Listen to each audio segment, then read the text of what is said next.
চলছে বাংলাদেশ 2008-এর স্বাধীন বাংলা বেতার কেন্দ্র রাউন্ডের দ্বিতীয় পর্বের ফলাফলে আপনাদের সবাইকে স্বাগত জানাচ্ছি আমি আবিদ।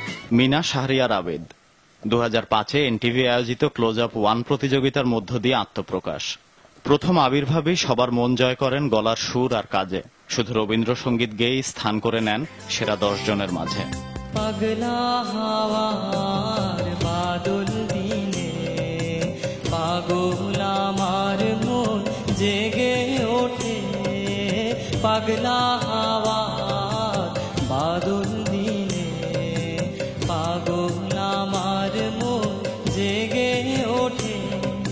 চেনা সোনার কোন বাইরে যেখানে পথ নাই নাই রে। ক্লোজ আপ 1-এর সাথে সংশ্লিষ্ট বিজ্ঞজনরাও অকপটে স্বীকার করেন আবিদের গলায় আর সুরে লুকিয়ে থাকা সম্ভাবনার কথা। শাহরিয়ারের কণ্ঠটা খুবই সুন্দর।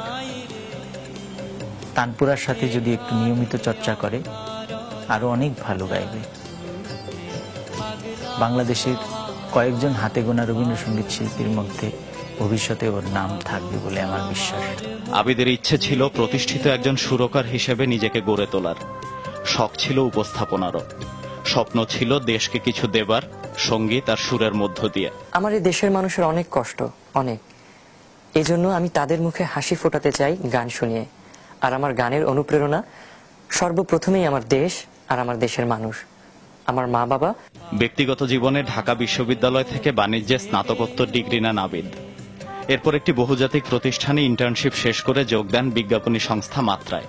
শুক্রবার সন্ধ্যায় আবিদ ও তার 2 বন্ধু সমুদ্রে গোসল করতে নামেন।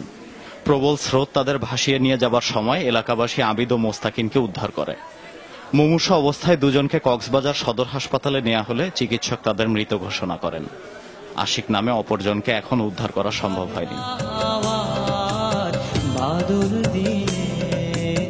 সুরকার হবার আর দেশকে কিছু দেবার মতো অনেক স্বপ্ন, শখ আর ইচ্ছে অপূর্ণই থেকে গেল আবিদের।